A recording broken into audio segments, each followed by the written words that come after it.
This Kyivan Academy was the oldest and therefore the most influential center of higher learning in the 18th century Russian Empire. There were no higher schools in Muscovy, only in Kiev, in Ukraine.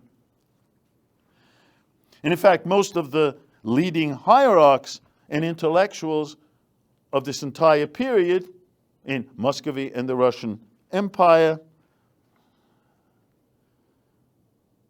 also very important political figures, Hetman Mazepa himself, and Orlik, his successor, Catherine II's chancellor, a man named Alexander Bezborodko, the secular philosopher, a very important figure named Hryhorij Skovoroda.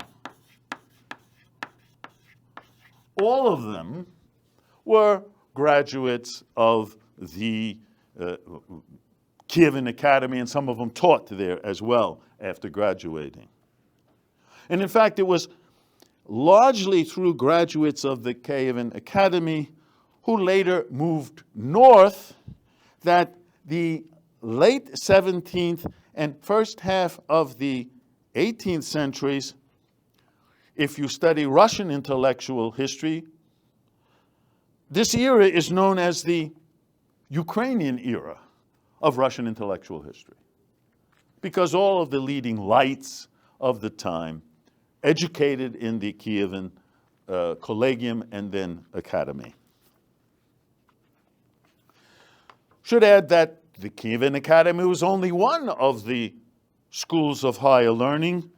There were other secondary schools or theological seminaries in Chernihiv, in Pereyaslav, in Poltava, Novhorod-Siversky.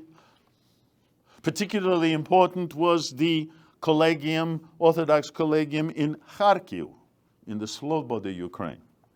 It began in 1726 as a seminary, then transformed into a collegium with secular students as well. And in fact, the Kharkiv Collegium was second only to the Kiev Mohila Academy in terms of the quality of its educational programs.